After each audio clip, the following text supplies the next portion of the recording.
Hi, I'm Kim. I'm one of the hosts here. Um, I want to welcome everybody, especially those that are newer members.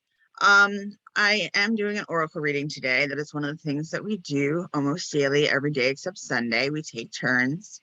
And on today, I'm using the Greenwood oracle. I just got it yesterday, but it called to me, and I'm not used to them like jumping out at me. I was at a Three Witches tea shop, and I was having a tea, and I was like, this is the one. So they have several. But I'm very into, like trees and that sort of stuff, or at least I try to be. Not always so good. You can see that the back of the card is just gorgeous. It looks almost like a moon and sun and all this all in nature in one. And it could be considered like a natural mandala almost. So I really like that. I have used it a few times yesterday, and you'll hear me shuffling now as I talk. And it is just an amazing sort of message. In the booklet, there is a myth part that goes into all different cultures that deal with the plant and also the goddess or god that is on the card. I'm not going to read all like 5 pages of everything, but I will read the meanings and such. And it's absolutely wonderful.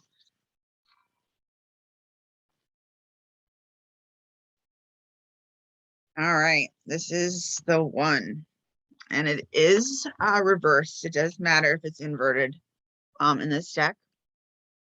This is for us today. Oh, myrrh. Ooh, this is one of my favorite. I have to say it's one of my favorites, although it is a sad one for me because I burn it for those that have died or are dying. And it is reversed, so I'm going to look it up. Very handy little book that is huge for this.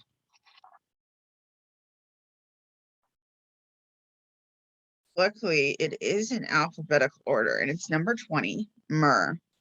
A bundle of myrrh is my well-beloved unto me.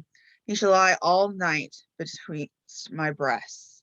The Song of Solomon, it looks like I-13. Your robes are all fragrant with myrrh, Psalm 45:8. And it is quite a powerful, I guess you'd call herb or resin. It was given to Christ in Christian mythology, religion, depending on how you look at it, if you are a true believer or not. The mythic world.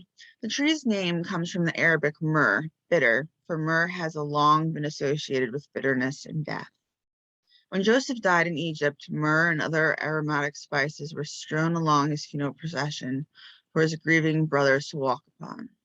Along with frankincense and gold, myrrh was one of the precious gifts brought by the three magi to the Christ child. Myrrh spoke to his death, not to his birth. For barely 3 decades later, his corpse would be anointed with fragrant ointment by another triad, the three Marys. In Greek mythology, the young princess Cyprus, named Myrrha, was raped by her drunken father. She fled into the wilderness, where the gods turned her into a myrrh tree to prevent further abuse. Gum resins exuded by the tree came from her tears, where she was pregnant with her father's child, the tragic Adonis, and who would eventually be the beloved Aphrodite Mari, who would eventually be beloved of the Aphrodite Mari, sea goddess of love. The child grew within the myrrh tree, mother sister, for 10 months until her bark swelled, burst, and he emerged. Alternate versions claim a mother boar gored the tree with her tusks, thereby opening a passageway through which the infant was born. He's also known as Aphrodite, hid him in his chest, asked Persephone, goddess of the underworld, for care for him. Persephone saw his beauty. She refused to relinquish him, even when Aphrodite offered herself as ransom. Zeus settled the dispute by giving Adonis for half a year to each of his foster mothers, a solution mirroring Persephone's own girlhood, when after being raped by Hades, she was forced to spend dark months with Hades and bright months with her mother, grain goddess Demeter. Now, this continues on with a lot of violence, actually. And the story of Adonis, who is, I guess, pretty much the son of a myrrh tree. And the idea that he's part of Persephone and Hades sort of myth, and that sort of mirror is quite interesting just because sort of the death life cycle, and that is definitely what myrrh is about and how I use it in my rituals. Myrrh, the botany and history, I'm skipping over like 5 paragraphs. Myrrh is native to the lands bordering the Red Sea, Arabia, Ethiopia, and Somaliland. It is a low spreading tree with pale gray bark, which exudes drops of reddish brown juice.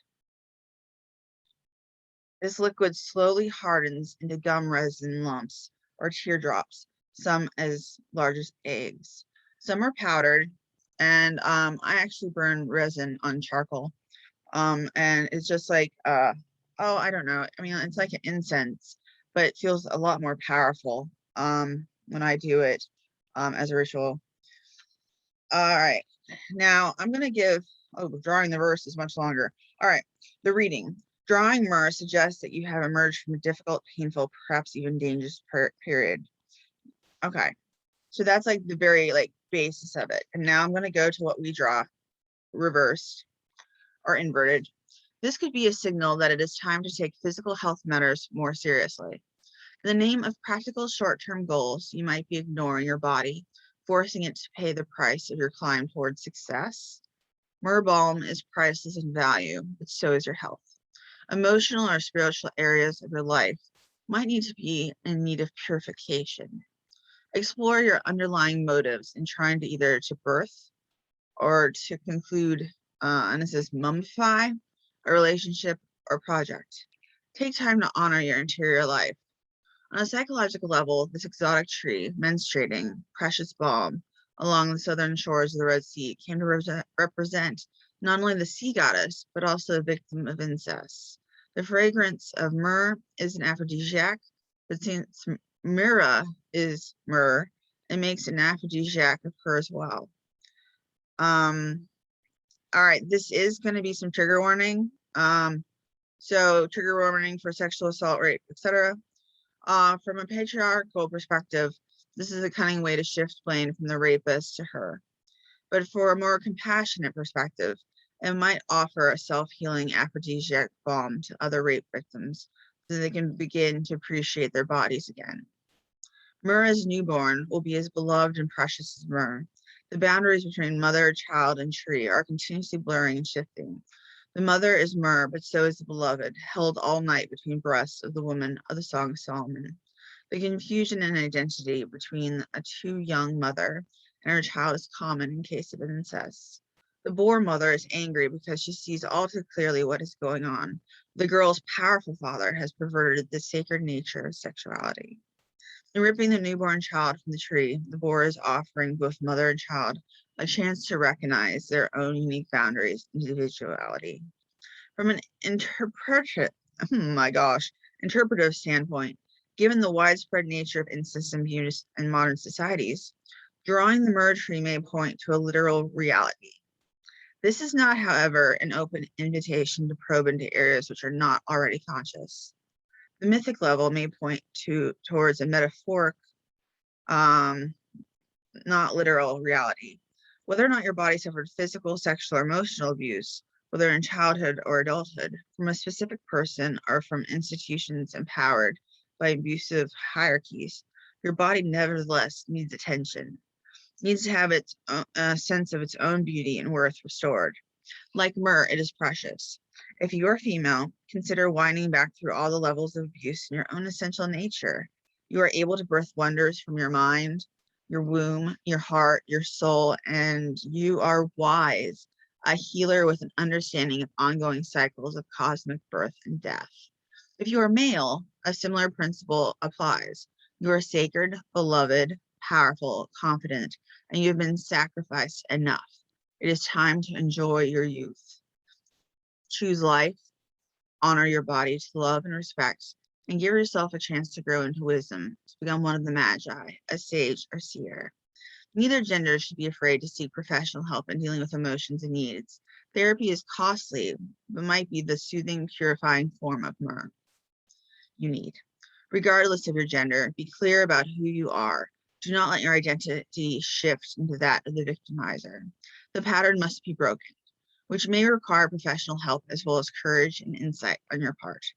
You have within you a wellspring of ancient strength, and you will be able to succeed if you draw that into your life.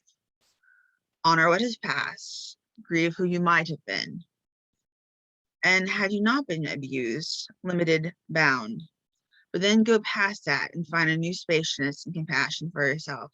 The worst is over. You cannot be hurt anymore. The three Marys anoint your body with tenderness. You are being transformed and able to explore a whole new rich aromatic dimension of wholeness. Myrrh is the essence of wholeness at a deep down cellular level, a bundle of life force, a creativity to hold between your breasts as you begin a new life. Now, that is quite a reading, and it can definitely be very triggering. I'm kind of like worried that I should do a second reading, and I might post that as well for those that receive a trigger warning, and I will put a trigger warning with this. I do want to say and sort of go into this a little bit, though, that this is not, if this is not manifesting as like a physical thing, if this did not happen to you, then it probably means that on some type of level within you, it might have been yourself, you limited yourself. Or, I mean, I have certainly done this where I have self-sabotaged, as well as some other things that really speak to me. I do very much feel like society has limited. I changed my name 20 years ago to my nickname Kim, and masculized my name so that I would be able to be published. Even that is sort of a bit degrading if you think about it. So like I think this card, Myrrh, really does speak to us. And this time of death, I would say, for my family and myself. I have burned so much myrrh. I'm almost sick of it. And I actually have myrrh lotion that I put on, which is why when I draw the card, I'm like, when someone dies, I put on myrrh lotion.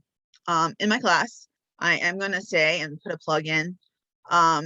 At the very final week, I have a collection of short stories that I've fallen in love with, and myrrh comes into play, and is where I thought it and I put it into both my practice, and I've also put it into my my stories and my poems because of it. So that is from an Evening in Joe's, and it is postcards from Alexa. If you join my class, or I also have it posted and Reading by the Hearth, because I bought enough copies because I love it so much. I own about 15, so I shouldn't be sued. So yeah, so I guess that's my plug for my class, like going along with Myrrh. Let's get over some of these, insecurities, some of these traumas. Let's do this. And writing is one way to heal. And please feel free to sign up for my class, Writing by the Hearth, or Reshaping Revision. Please do, and please delve into personal topics and maybe even painful topics, because writing is far too important not to do it, as well as our emotions and our collective experiences, both for us, the society, and those that come after us. Have a wonderful day. Please do sign up for my class. It begins Sunday, August 8th, and it's 2021. If this is an older video by the time you see it. I apologize, this is a longer video. That was an incredibly long explanation, which I love, actually. All right, well, have a great day. I am going to do a second one that isn't a trigger warning. All right, take care. Have a great day. I do hope that you have a great week, and please join my class, and welcome if you are new here.